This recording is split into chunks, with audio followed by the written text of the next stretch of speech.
Today I want to talk a little bit about controllers. I was thinking of what have I not talked about yet, and this is one of them. Over the past couple of years, I've been doing a lot of PC gaming, also a lot on the Switch, but mostly PC.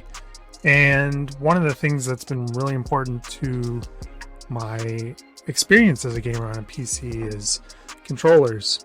And I've tried a few different ones. Not all of them are here to be displayed, but I just want to go over a couple of them and tell you what I think are the best. Okay, so if you just want me to cut to the chase, this is it. This is the one you need. This is the one I use. This is the one I want.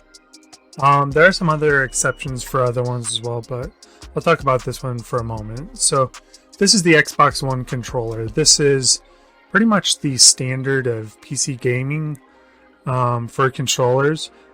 Like I said, I'll talk about the other ones, but I'll tell you why this one is my favorite. And a lot of it just has to do with the layout of it.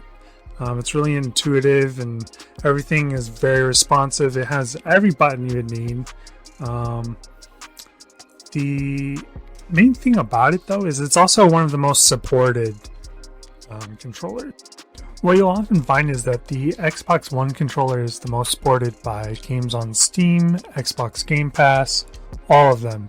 And although this seems like it would be the most intuitive thing, I will tell you why it is not always. Okay, so recognize this? No, it is not the Xbox controller. That is this one. This is the PlayStation 4 Dual Shock 4. And this is the standard for PlayStation consoles, PS4, and even PS5 sports, I believe. It is not a bad controller, and don't get me wrong, everybody has their preferences and things that work for them. And I used this one for a long time. One thing I really did like about it, which I'll say from the start, is this, which is a touch-sensitive cursor, basically, a mouse.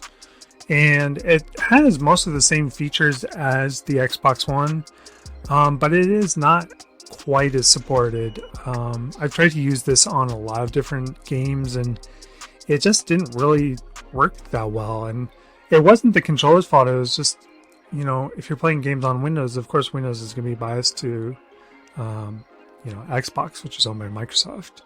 But it's all right.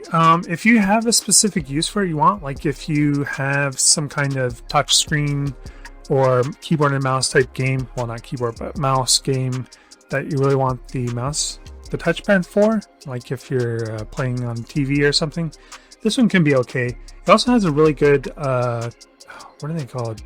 I want to say rumble packs, but I don't know if they're called that anymore, but rumbles, yeah. So, when you're playing a game and something happens, like a giant spaceship goes by, the controller shakes, and this actually does have a pretty awesome feel when that's going on, and I do prefer for that.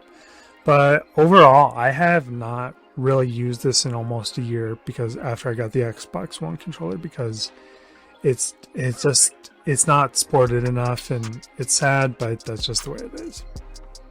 Okay, and so you might be saying, Mr. Dave Pizza, I don't want to spend all that money on those controllers. Those are like $60 controllers, and I have $20 or I have $10, and don't despair.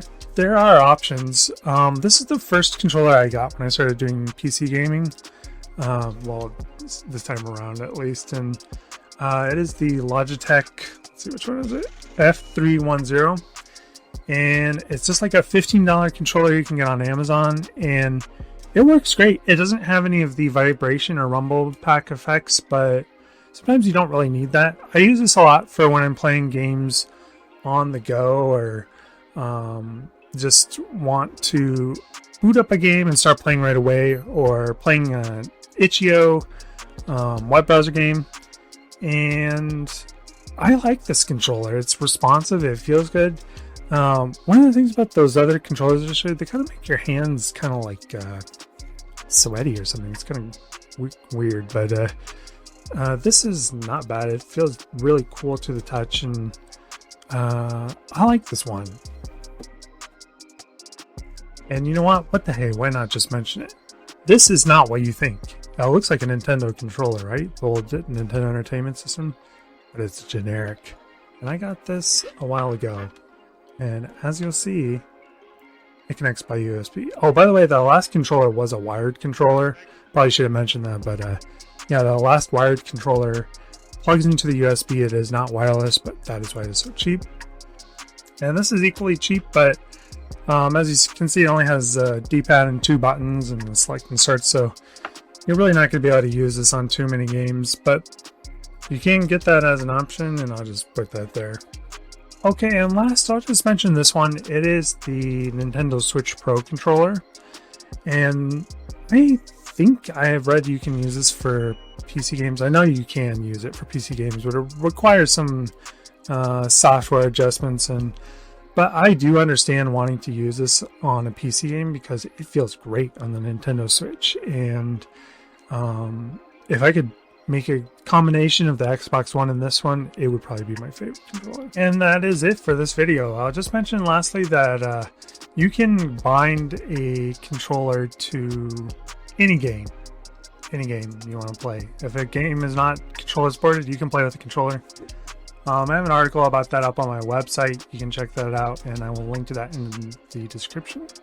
Otherwise, that is it, you guys. Thanks for watching Mr. Dave Pizza. I hope this video was helpful, and enjoy your game. See you in the next video.